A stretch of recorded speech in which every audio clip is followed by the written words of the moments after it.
Je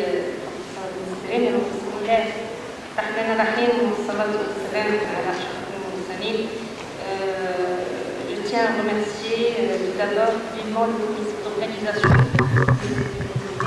des études de m'avoir associé au collège professoral, alors nommément professeur Leila Bensedrine. Je voudrais également, alors malheureusement, professeur Naji n'est pas encore là, mais même en son absence, je voudrais lui adresser un grand hommage, lui signifier par cette occasion ma gratitude éternelle pour son soutien permanent à ma carrière de juriste. Alors pour mes étudiants ici présents, c'était mon professeur de droit, c'est avec elle que j'ai appris le droit, et pour moi aujourd'hui c'est un grand honneur de partager avec elle cette estrade. Mon grand et mon profond respect s'adresse également à Madame le chef de département de droit privé, Madame Nadir Boucha. J'adresse aussi mes amitiés à mes collègues. Donc, à notre sens, parler aujourd'hui de la valorisation économique du rôle de la mère au foyer ou la reconnaissance juridique d'une allocation spéciale mère au foyer est un sujet important. Alors les raisons justifiant l'intérêt de ce débat, à notre sens, sont fort nombreuses. Le droit comparé témoigne également en faveur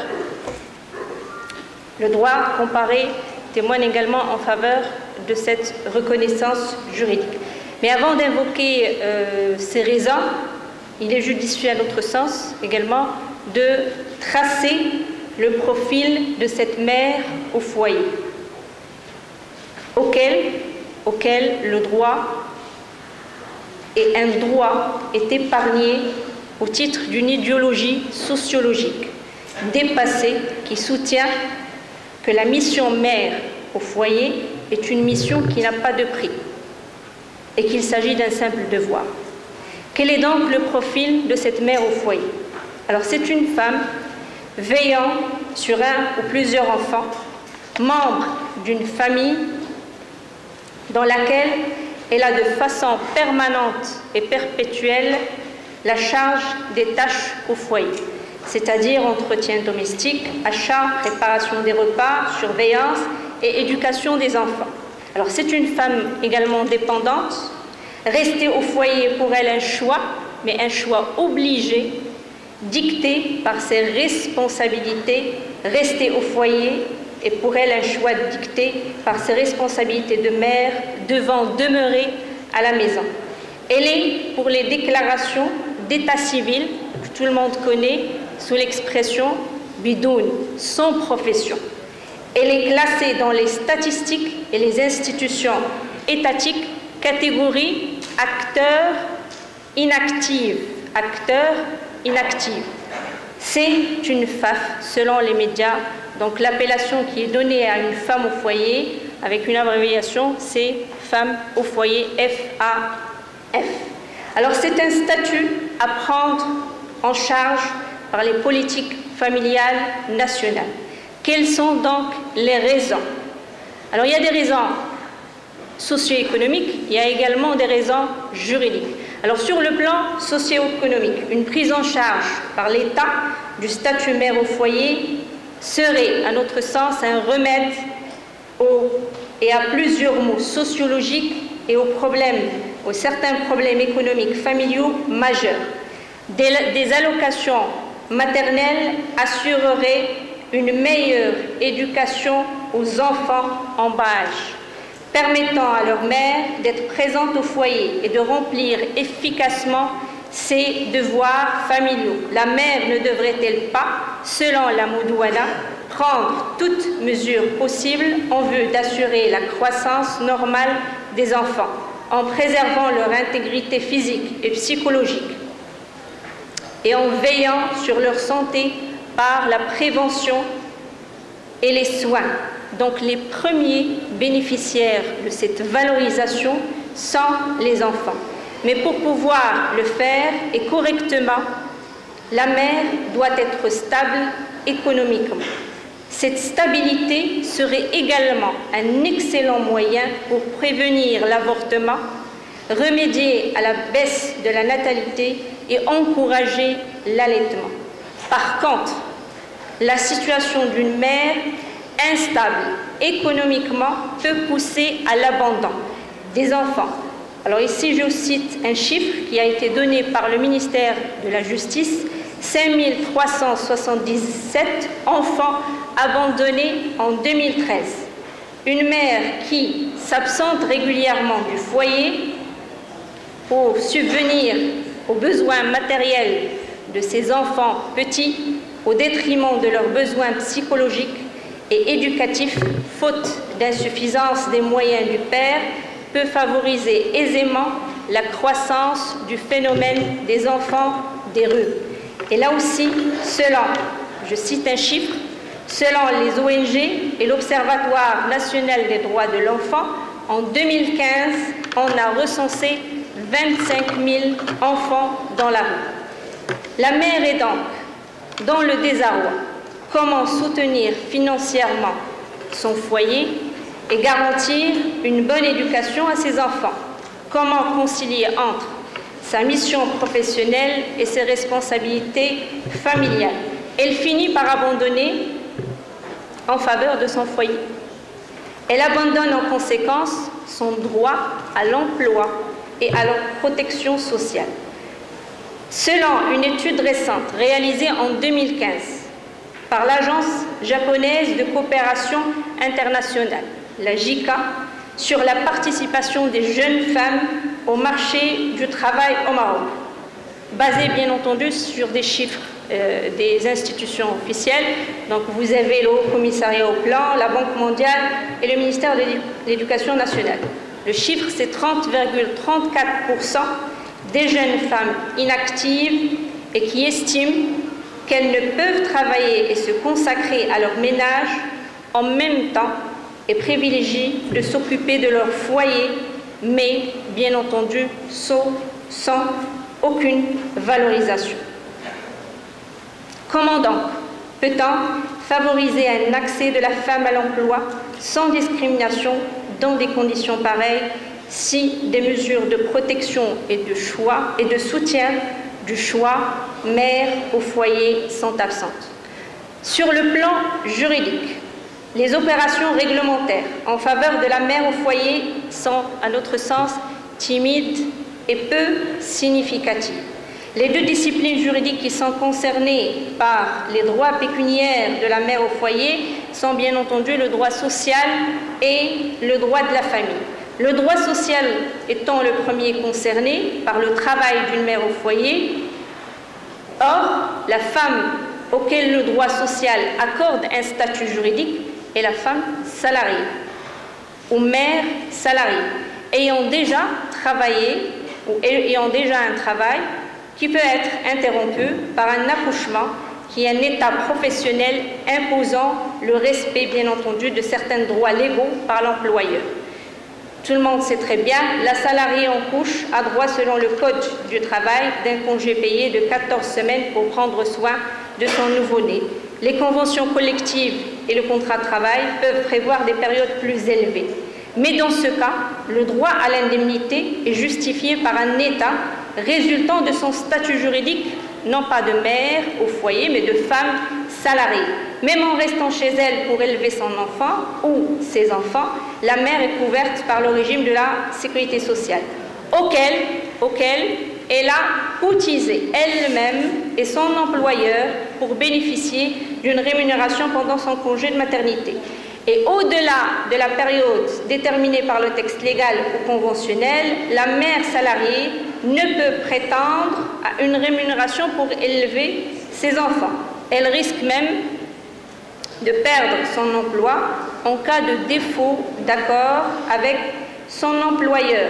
L'article 156 du Code du travail précise qu'en vue d'élever son enfant, la mère salariée peut s'abstenir de reprendre son emploi à l'expiration, bien entendu, du délai légal, mais dans ce cas, la suspension du contrat ne peut excéder 90 jours. En vue d'élever son enfant, la mère salariée, toujours l'article 156 du Code du travail, peut, en accord avec son employeur, bénéficier d'un congé, mais non payé d'une année. Il en est de même pour la mère fonctionnaire. L'article 46 du DAIR portant statut de la fonction publique fixe le droit à la rémunération dans la durée de 14 semaines, sans possibilité d'obtenir aucune rémunération supplémentaire au-delà de la période légale. Alors si on regarde du côté du droit de la sécurité sociale, alors quant à lui, il ne se préoccupe point du statut de la mère au foyer. Les allocations familiales, ils sont versées au père, ou bien au père salarié ou bien aux fonctionnaires. Malgré la récente promesse d'augmentation, qui reste à notre sens dérisoire, 210 dirhams pour les 3 premiers enfants et 36 dirhams pour les 3 suivants, qui plus est, elles sont versées au statut du père actif, c'est-à-dire travaillant, non au chômage. Elles sont prises en charge par l'entreprise, non par l'État. Et elles ne peuvent être versées doublement, même si la mère travaille. Seul le père en a droit. Aucune prise en charge étatique par le régime de la protection sociale n'est même à l'étude pour une protection sociale spéciale de l'état de la maladie de cette mère travailleuse au foyer. Le droit de la famille, quant à lui, non plus, ne conforte pas la situation de la mère au foyer. Aucune disposition légale ne soutient son droit à une prise en charge pour son rôle de mère au foyer. La rémunération à laquelle elle a droit, au titre de la relation conjugale, versée par le père dans le cadre de l'exécution de sa responsabilité d'entretien, c'est celle pour l'allaitement. Article 201, la rémunération de la Modouana. La rémunération pour l'allaitement d'un enfant est une obligation à la charge de la personne à qui incombe son entretien. Mieux encore, certaines dispositions de la Modouana réfutent le droit à rémunération pour la garde des enfants. L'article 167 dit que la mère ne peut prétendre à rémunération pour la garde de ses enfants durant la relation conjugale et pendant l'accomplissement de la période de viduité en cas de divorce révocable. Les initiatives étatiques récemment prises en charge par le gouvernement, louables, restent néanmoins à notre sens prisonnières d'une politique générale pour le soutien des couches défavorisées. Nous avons à cet égard le fonds d'entraide familiale, c'est la loi 4110, et plus récemment les allocations annoncées aux mères veuves en situation précaire, nouvellement décidées par le gouvernement en 2015. Selon ces deux mesurettes gouvernementales, une mère au foyer vivant dans un couple n'est guère dans le besoin à un soutien étatique. Le soutien ne devrait pas être fait aux couples pauvres, aux moyens pour la stabilité des foyers. Alors si on jette un regard du côté du droit comparé, alors en droit comparé, le statut mère au foyer trouve bel et bien sa place au sein du droit de la sécurité sociale. Elles peuvent avoir différentes appellations, des allocations, primes, pensions familiales.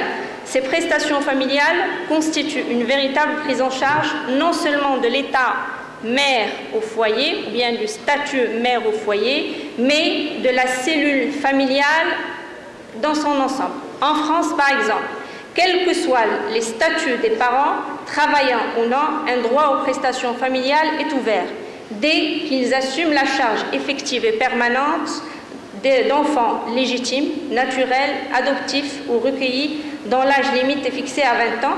Vous avez l'article L512.1 du Code de la sécurité sociale. Toujours dans le cadre du Code de la sécurité sociale français, plusieurs prestations familiales sont assurées par le régime. Nous avons des prestations générales d'entretien, des allocations forfaitaires, un complément familial, allocation de soutien de la famille, des prestations à affectation spéciale destinées pour les parents qui prennent en charge des enfants handicapés, des allocations rentrée scolaire, des allocations journalières pour présence parentale, allocations logement et des prestations d'entretien d'accueil liées à la petite enfance qui sont regroupées dans la prestation d'accueil du jeune enfant qu'on appelle le PAGE. Et parmi ces prestations, une est très intéressante et qui vient d'être introduite en 2015 dans le Code de la Sécurité sociale française, ce qu'on appelle le CLCA, c'est-à-dire le complément de libre choix d'activité. Autrement dit, pour toute naissance ou adoption, si le parent décide de cesser ou de réduire son activité pour s'occuper de ses enfants, il en a droit.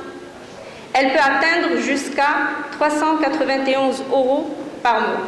Ce complément compense forfaitairement la diminution totale ou partielle du temps de travail pendant 6 mois pour le premier enfant et jusqu'aux 3 ans pour les enfants de rang 2 et plus. Un équivalent existe également en Allemagne et qui compense proportionnellement 65 à 67% du revenu d'activité antérieure. La diminution totale ou partielle du temps de travail pendant les 12 premiers mois de l'enfant, cette période pouvant être majorée de 2 mois si le second parent prend au minimum 2 mois de congé. Alors, si les dispositifs sociaux des pays européens prévoient que les femmes puissent cesser leur activité pour des raisons familiales lorsqu'elles... Oui, je vais terminer tout de suite. Prévoit que les femmes puissent cesser leur activité pour des raisons familiales lorsqu'elles sont employées afin de leur faciliter la conciliation entre emploi et responsabilité familiale. Dans les pays arabes, des mesures favorables en ce sens ne sont pas prévues par le régime de la protection sociale. Alors on a trouvé une exception qui est fort intéressante. Bon, il ne faut pas imaginer que seulement c'est les pays développés qui prennent en charge le statut femme au foyer. Au Liban, dans ce pays, les femmes ont droit à une pension anticipée si elles se marient et laissent leur emploi pendant la première année de leur mariage, ou une somme forfaitaire si elles démissionnent pour s'occuper de leur famille. Alors en guise de conclusion, l'objectif a été de cette intervention, c'est de pouvoir juste attirer l'attention sur le statut mère au foyer, de sa prise en charge par l'État dans le cadre de sa politique sociale. Quel que soit son statut, marié, divorcé, veuve, salarié ou fonctionnaire. À notre sens, la prise en charge de la mère au foyer ou de la femme qui choisit d'abandonner son emploi pour se consacrer à l'éducation de ses enfants et la stabilité de son foyer devrait être érigée en un droit et non rester contenu dans la planification des programmes étatiques d'entraide nationale.